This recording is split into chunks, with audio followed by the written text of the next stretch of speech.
Hello. Thank you for your patience. I know that frustrating, okay, but I am frustrated also. I apologize for all of the delays and video uploads that are no good and all that.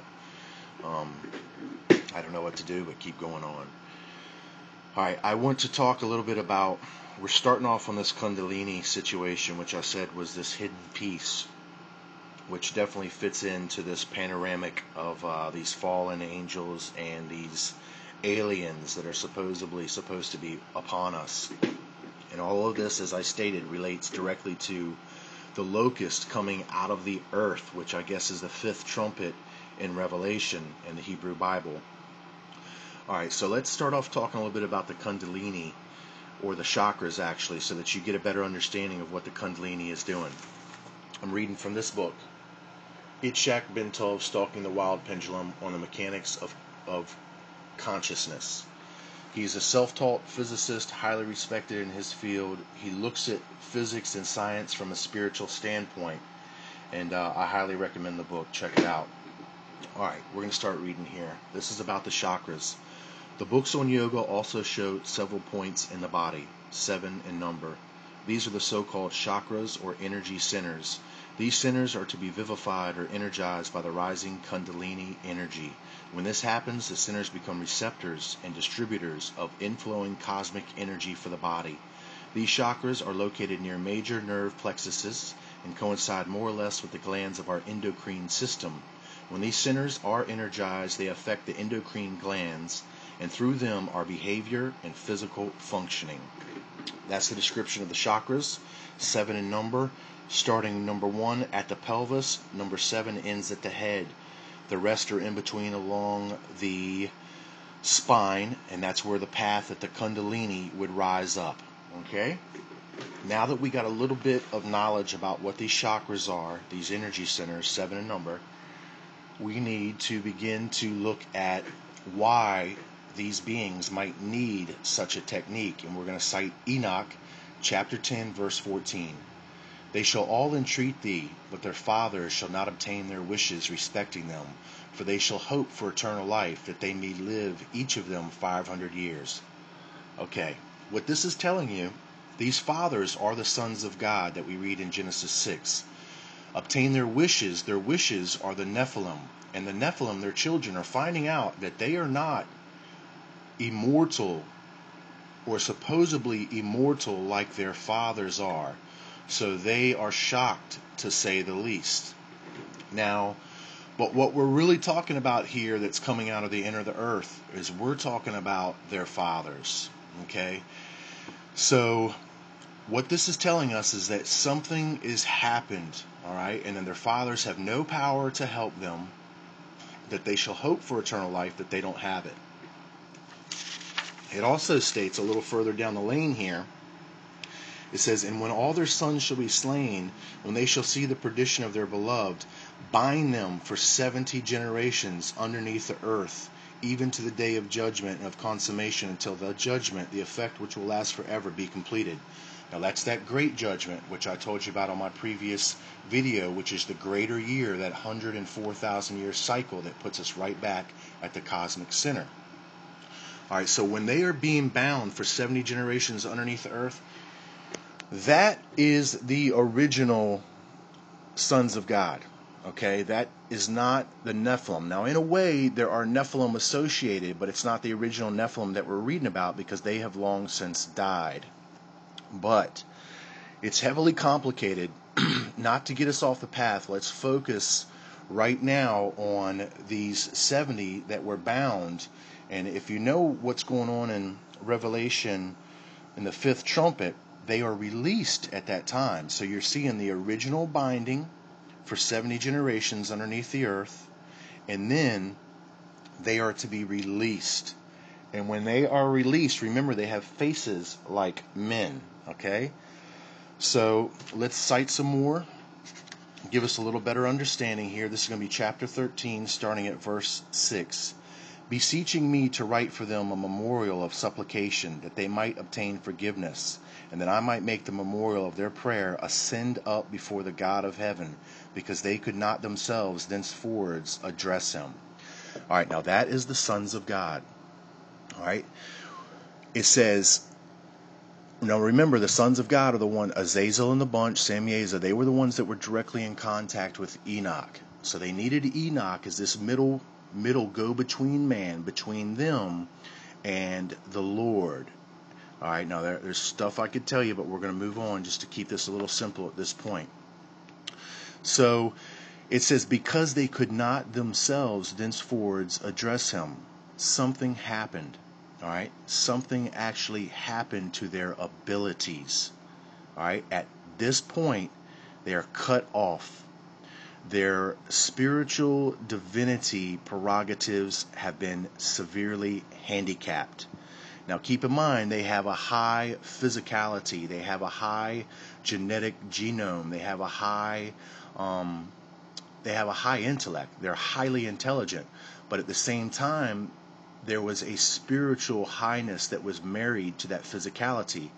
As I told you, they've lived a physical life, have gone through what we would generalize as heaven, okay, but it's a lot more info and deeper than that, as you could imagine. And so they come from a place where they have already achieved a spirit level of evolution that is higher than us, okay, actually a lot higher than us. So they are both highly spiritually evolved and physically evolved beings at the same time here. What was handicapped was their spiritual power, energy, prerogative. All right, and then that's what this Kundalini is going to help fill the void of this understanding. All right, so now we see that something has happened to these sons of God, that they have been cut off, that they are finding out that they're not going to live forever. And they're finding out that they don't have this ability to address or call to heaven like they did previously before the rebellion. And it also says here in chapter 14, verse 4, it says, from this time forward, never shall you ascend into heaven. He has said that on earth he will bind you as long as the world endures. All right, now that's them in the inner earth. That's these locusts that are going to come out of the earth that are waiting for this time at the fifth trumpet, which if you watch my videos, I believe we've already had the first trumpet blow. All right. Now, let us read what this book, the Itzhak Bentov book, Stalking the Wild Pendulum, says about the Kundalini. The Kundalini, as described in yoga literature, is said to be an energy coiled up like a serpent at the base of the spine. When this energy is awakened, it enters the spine, rises up along it, and is seen or perceived as a luminous serpent by the person having the experience. Once it has risen into the head, the luminous rod hopefully pierces the top of the head. That is, the rod-like energy beam is seen as a projecting through the skull, pointing upward. When this happens, the person is said to be illuminated. Eventually, such a person may become highly intuitive and develop some psychic powers such as clairvoyance, clairaudience, or healing abilities. Whether he develops these or not depends on many factors. However, sometimes illumination may be late in coming, and all the person may be able to show for this is a king-size headache, which can last for years. Now, I'm saying that the Kundalini is, it really comes from Far Eastern histories, mythology, if you will, ancient Far Eastern history, which is usually deemed mythology, unfortunately. And what you're seeing is a residual memory of when these beings in question lived and ruled over mankind. And remember, they were supposed to shine like the sun, luminous, right? And remember, if you read the Bible, their children, their Nephilim children, their eyes shone like the sun, okay? So when we look back at this from an Eastern standpoint, or even from the minds of some of these yogas, they're seeing a technique that is not meant for ordinary men. They have not put that piece of the puzzle together. They're looking back and seeing what they deem as super illuminated men, but they're missing the point. They're not men like you and I. They are trying to achieve Kundalini because they are trying to fulfill a specific purpose that we don't have, okay? And they are trying to bridge a certain gap that we don't have to bridge, all right? If what the Kundalini really is trying to do is trying to fulfill the loss of these spiritual powers, these cosmic energies that they were cut off from. Now, there are some people here on this earth that have experienced some benefit from the Kundalini rising, but remember, I told you it's hinging on genetic heritage. Some of this genetic heritage is still sprinkled amongst the common peoples, believe it or not, and that's what all this obsession is with the Illuminati, the Illuminated, about the bloodlines. You hear that? These bloodlines are making the point here where we can hinge on who can benefit or who can't benefit from this Kundalini rising.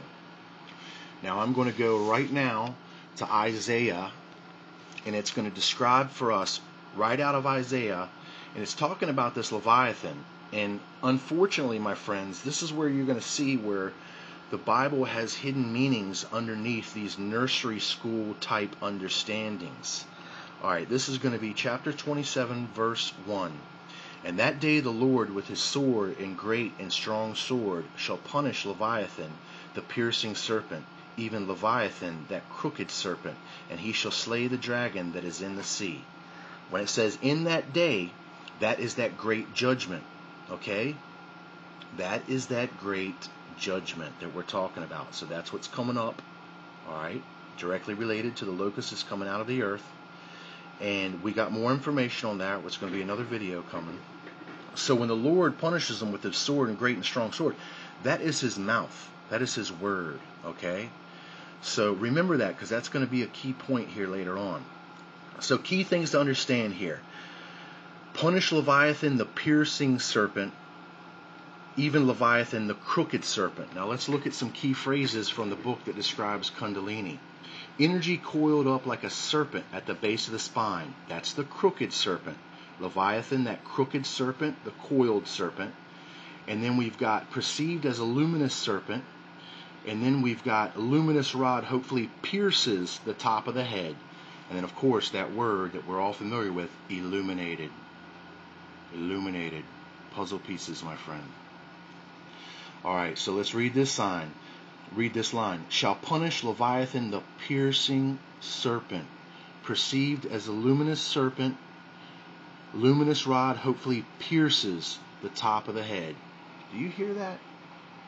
Do you hear that? That's directly related.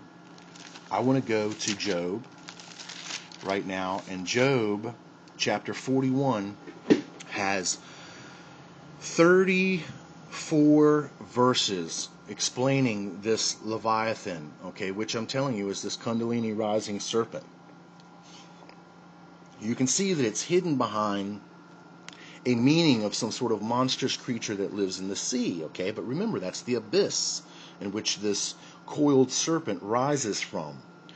All right, so I'm going to skip through all of these verses and go to something that is pretty important here. And I'm going to read right now from chapter 41, Job, starting at verse 18. By his neesings a light doth shine, and his eyes are like the eyelids of the morning. Out of his mouth goeth burning lamps, and sparks of fire leap out. Out of his nostrils goeth forth smoke, as out of a seething pot or cauldron. His breath kindleth coals, and a flame goeth out of his mouth. All right, now all that stuff about the fire, the smoke, and the coals, you're going to recognize that at the fifth trumpet with what these locusts have coming out of their mouth. But I want you to focus now on this. By his neesings a light doth shine, and his eyes are like the eyelids of the morning. Remember those Nephilim, the eyes shone. Remember even Noah's eyes shone. They thought that he was one of the watchers. Remember that, my friends. But remember, this is perceived as a luminous serpent. By his neesings a light doth shine, and his eyes are like the eyelids of the morning. All right, think about this. Think about that. I'm going to come back with another video, hopefully really soon. I'm trying to get all this taken care of. Think about this, my friends. Thank you.